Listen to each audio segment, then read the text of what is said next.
Self-discipline is the master key that unlocks all doors of freedom, wealth, and greatness. Without it, desire remains a dream, faith becomes fragile, and opportunity slips away like water through open fingers. Think about that for a moment.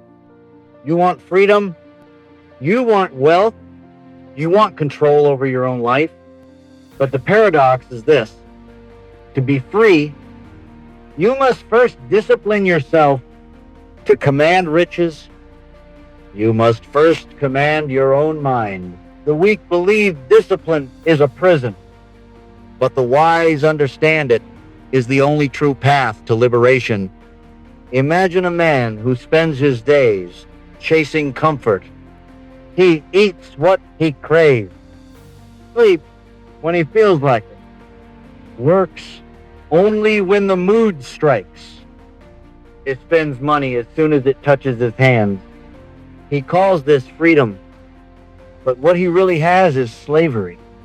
Slavery to appetite, to laziness, to impulse, to debt. His comfort today becomes his chains tomorrow. His life is governed by reaction instead of direction. Now, picture another man. He rises at a fixed hour. Even when tired, he spends less than he earns. Even when tempted, he studies while others are entertained. He acts while others hesitate. And he persists while others quit. At first, his life looks harder. But over time, his discipline buys him mastery. He grows strong in body, clear in mind, rich in resources, and free in spirit. Which man is truly free? The one who avoids discipline or the one who embraces it?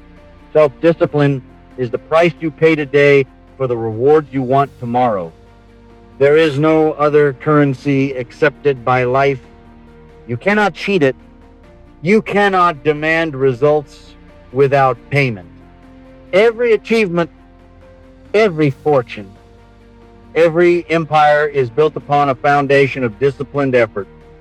Look at the lives of every great leader, innovator, or creator, and you will find not luck, not shortcuts, but self-discipline.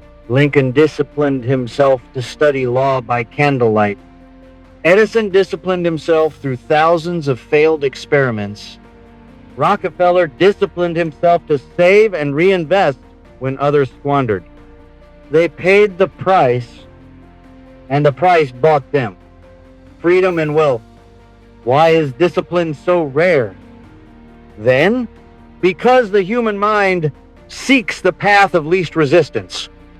It craves comfort, indulgence, and immediate gratification. Discipline demands the opposite. It demands choosing what is difficult but necessary over what is easy but destructive. Most shrink from that choice, but those who face it, who make discipline their ally, unlock powers that ordinary men never touch. Discipline sharpens desire into determination. It converts scattered effort into focused achievement. It transforms the dreamer into the doer, the talker into the builder, the ordinary into the extraordinary. Discipline begins in the mind before you can control your habits. You must control your thoughts. Every action you take is born from a thought. If your thoughts are undisciplined, your life will be chaotic. If your thoughts are disciplined, your life will be orderly, purposeful, and strong. This is why meditation, reflection, and self-examination are not luxuries but necessities. They teach you to observe your own thinking, to catch the impulses that would lead you astray, and to redirect them toward your goals. The battlefield of discipline is first fought in the silence of your own mind. But discipline does not stop with thought, it must govern time. Time is the most valuable resource you will ever possess, and discipline is the only way to invest it wisely. Without discipline, time is wasted on distraction, entertainment, and trivialities. With discipline, time becomes a tool for building skills, nurturing health, strengthening relationships, and creating wealth. Show me how a man spends his hours, and I will tell you whether he is destined for freedom or bondage. The one who disciplines his time will own his future. The one who wastes it will sell his future for pennies. Discipline also rules money. Wealth is not the product of chance, but of disciplined financial habits. Spend less than you earn. Save consistently.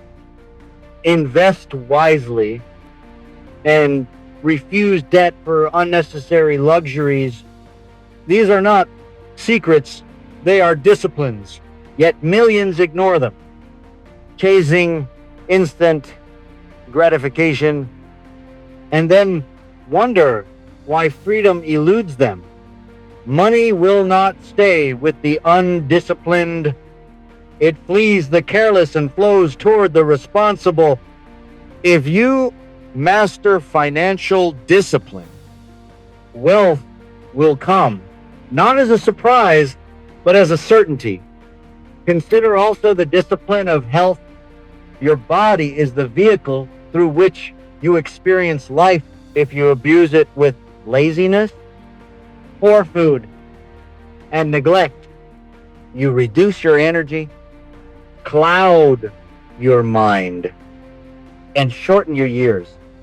But if you discipline yourself to exercise, to eat wisely, to rest properly, you multiply your vitality.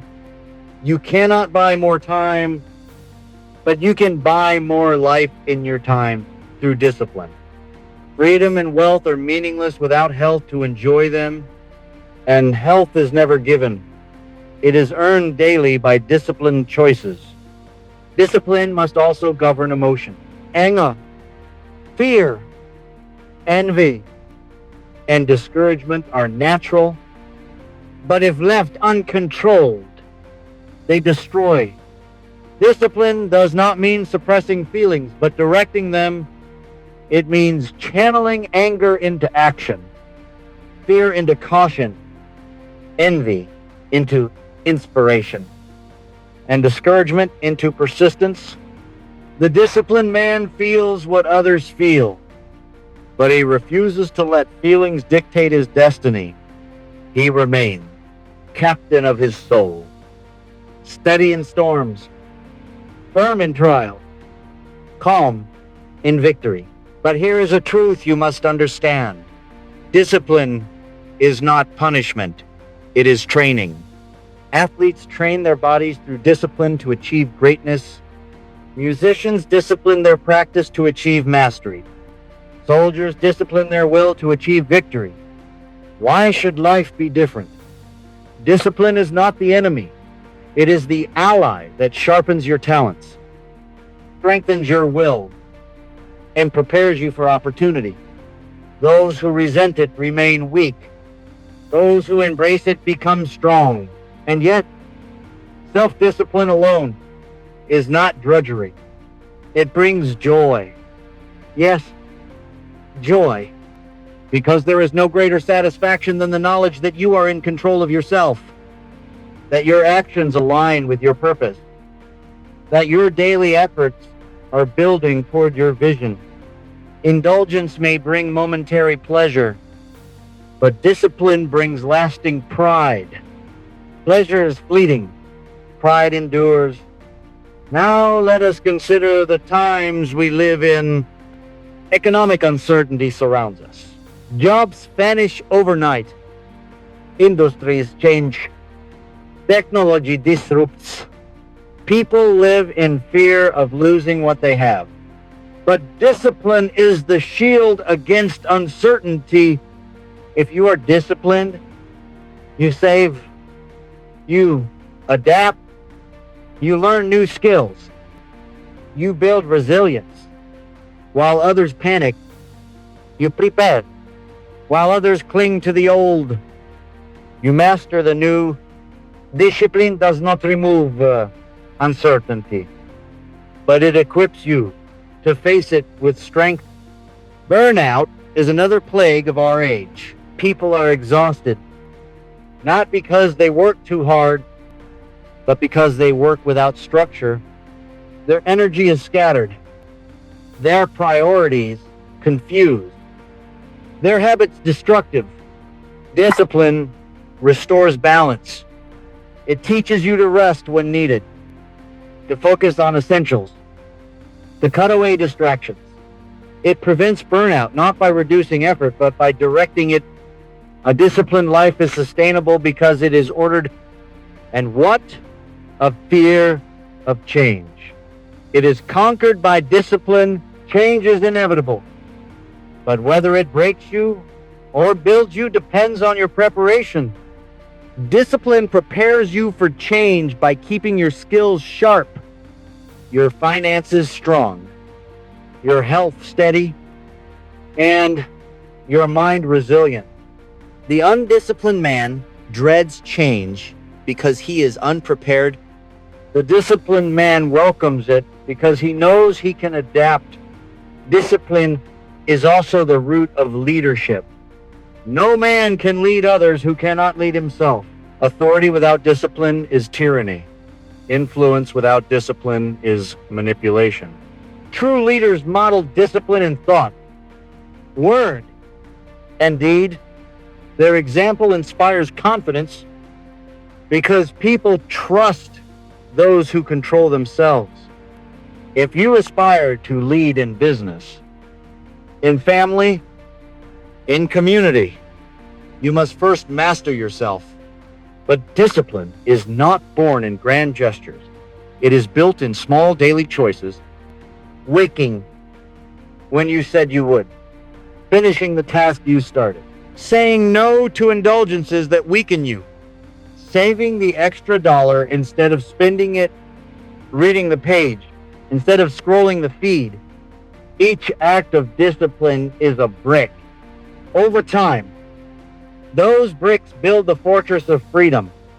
Many wait for motivation, but motivation is fickle. Discipline is dependable. Build habits, and habits will carry you when emotions fail. Discipline and freedom are not enemies. They are partners. The child who resents rules grows into the adult who learns too late that lack of discipline is not freedom but bondage to debt, to weakness, to regret. The wise man learns early. Freedom is purchased with discipline.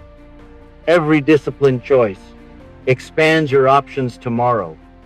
Every undisciplined choice narrows them. Discipline expands freedom by giving you mastery. So let me ask you, what price are you willing to pay for freedom and wealth? Because the price will be paid whether willingly or unwillingly.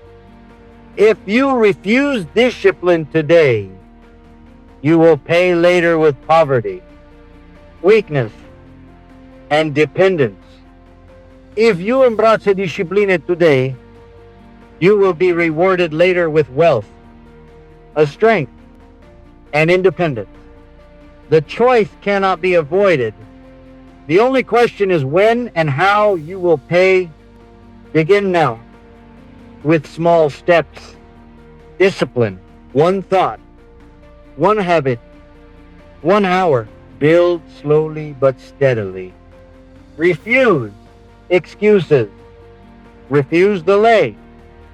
Each act of discipline compounds like interest on wealth, until one day you look back and see a life of strength and freedom purchased by the price you paid. That day You will thank yourself for every sacrifice, for every moment of self-control, for every act of persistence. Discipline is the price. But freedom and wealth are the prize, and the prize is worth infinitely more than the cost. Pay the price, and the world will call you fortunate, but you will know the truth. You were not lucky. You were disciplined.